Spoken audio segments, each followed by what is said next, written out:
as really a pioneer of mixed martial arts and a former UFC champion, and you've gone through the ranks, and you've seen probably more fights than anyone that's graced this planet, whether you were in them or you're commentating on them.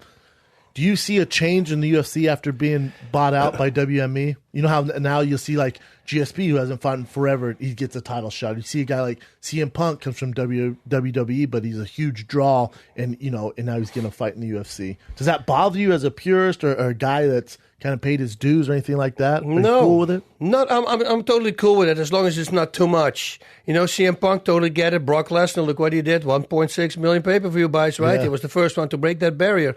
So they knew it was happening. That would be gold. So having CM Punk, but I think he was separated too long from the WWE to get those kind of numbers. Yeah. It would have been better if he would have straight from the WWE, boom, like Brock Lesnar did, fight. And I can understand, with McGregor, with Bisping, people going, it's not honest. Yoel Romero should have gotten that shot. Yeah, but I can understand this. I mean, because he's the champ. He did beat Anderson Silva. People go, no, but he didn't. He beat him. No, If you look him up, he beat him. Yeah, that's it. And I thought actually he beat him as well. Too. So and then Luke Rockhold. Then Dan Henderson. And Dan Henderson, they were already complaining. Yeah. And I say, why would you be complaining? This is probably Dan's last fight. He deserves it to have a title shot. Bisping deserves it to have a title shot. Let's do it. Yeah, it sucks for Yoel Romero right now because you're going to have to wait. But that's what you do as a fighter. I didn't have a long time title fights until I started getting vocal in Pride Fighting Championships. And in Pancras.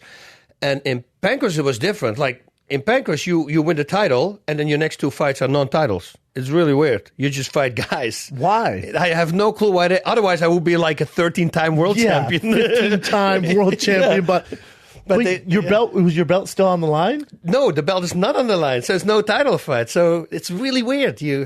I guess when he would win, then he is first one in line to challenge you. And then I would go, yeah, but give him the belt. They beat me, right? Yeah. I mean, why would it, if I fight for a belt, it would always, for me, should be a title fight. Whether we're fighting for the belt or not, I want to win. Always. So if I would lose, I would rather give the belt to him. I say, well, you get it. I'll come back to get it. Did you ever lose one of those fights? No, I won. So it doesn't really matter. Didn't lose in my last 22. So I went out on top. You know what I'm saying? So you're 22 world time champ. You know what I'm saying? Like that's how it works, man. I don't care what they say. That's how it works. You see, I should start changing that now. Put it underneath Boss Rutten. Yeah, man, I'll be your PR guy. 22-time world champion Boss Rutten. That's how I'm going to introduce you from now on.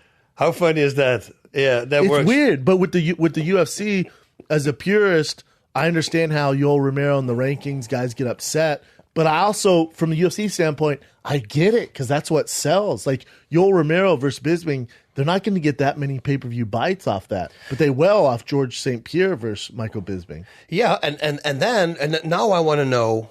For me, that's the question. Why did GSP come back? Did he come back? First of all, I think it's the money is McGregor. That's what I think. Oh, hey, there's big money to be made. Maybe his money starts going down a little bit. He thinks, I feel great, and let's just fight. That's a big fight. Or does he want to have two belts in two different weight classes as well? Because what if he beats Bisping? Is he going to fight Romero? No way. That Not would a be chance. That's what I'm thinking. Not a chance. Yeah, so then I think he maybe drops to 170 and goes for that title. Yeah, and if Woodley still has the belt, that's maybe a better matchup.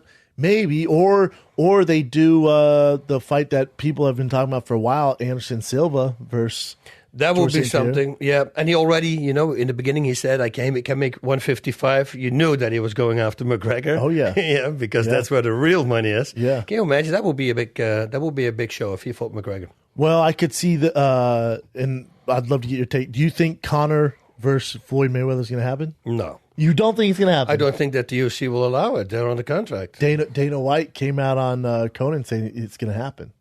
When?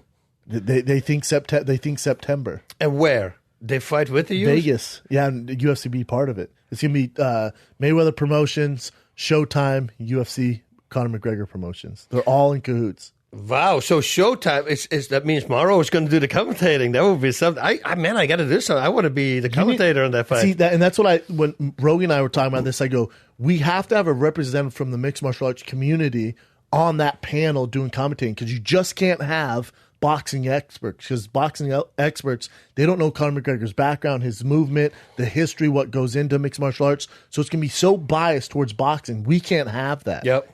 You at least have to have one, if not two guys. Mauro and yourself would be perfect. Yep. And then have a pure boxer on there. Yeah, and Mauro is great with that, because if somebody's not biased, it's Mauro. Mauro, and many times on the show, he's completely the opposite. The thoughts of him and I are opposite, but that makes for a good show. So Mauro will not hold punches. He will literally, because it's going to be boxing. Yeah, he will be good for that. Yeah, and I would love to sit in on that, man. McGregor, that would be something. Well, it's the biggest fight in our history. Number wise, it's gonna be the biggest fight of all time. Name a bigger fight, boss. I think 5 million pay-per-view buys. I agree. I truly see that happening. I can see that. Yeah, because for what I understand, they have over 4 million with him and Pac-Man.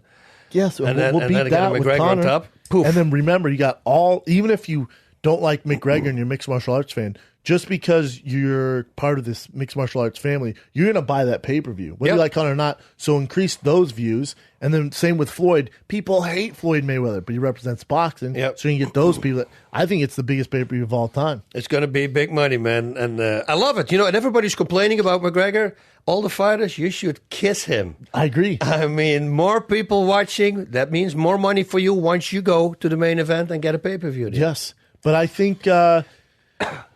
I know a lot of people, and as the fight gets closer, once it does happen, I'll give an actual analyst on the fight. But I don't think it's that big of a mismatch as everyone's making it. I don't think Floyd Mayweather can knock him out anytime he wants. I don't think Floyd has the punching power or the fighting style to go in there and just murk Conor McGregor in 30 seconds. No, that's not going to happen. I don't see that happen either. But I do see the difference in boxing is going to be big. It's going to be hard for McGregor to. When he wins, it needs to be by knockout, and needs to be in the early rounds, like let's say the first 5 rounds. Yeah, that's what I think, because otherwise it's going to be. He's been doing boxing in his diapers, Mayweather. I mean, he's born in a boxing family, the best defensive boxer on the planet. Mm-hmm. I mean, try to go. I mean, all the guys that he fought who could not knock him out, right? And now you got McGregor. No, I agree. And I know. I get the pitch, and I get why people are like, this is a circus act, and this is some bullshit, and he has no business being there. But when people say that, they're thinking of true traditional boxers, and Mayweather grew up with his defense, which is the best of all time, of a guy throwing straight punches like a boxer. Conor McGregor's not going to fight like a boxer. He's not going to move like a boxer. He's not going to be traditional. He's going to go in and out. His stance is going to be different. The punches are going to come from different angles. And now I'm not saying that Conor's just going to go in there and beat the shit out of Floyd. That's not happening. But the time Floyd has kind of had hiccups in his career, a guy like Maidana, who didn't throw straight down the pipe. They were weird shots and kind of bullied him. He was the bigger guy. Conor's way bigger than Floyd, man. He's a lot bigger. Taller, better reach. Yeah, he's got plus, have to harder understand hitter. As well. Who do you rather fight? Now you're going to have to fight next week. You're going to have to fight for some, I don't know why, but you're going to have to fight. You fight rather Fedor or Emelianenko, or you fight a guy who pretty much nobody knows. Yeah. You fight Fedor, right? All day. Because if you fight a guy there's no way you can lose to that guy. Yeah. You'd rather lose to Fedor. Hell yeah. Right? Yeah. So for McGregor, for Mayweather, he's going to get a lot of pressure in that fight, because everybody will tell him, oh man, this is an easy fight. You got to knock him out. That's the only thing he's going to hear in his entire training camp. And I'm telling you, once you get up, all those voices that are talking, man, they put a lot of pressure on your shoulders, and that might work against him. I agree. And I think, the odds that came out, he's like a 12-1 favorite, which is huge. Yeah, that's great. It's huge. So he's 12-1 favorite. For Conor, for the mixed martial arts community, we got nothing to lose. No, I don't think Floyd's going to knock him out. I think Floyd wins in like a decision, 12 rounds.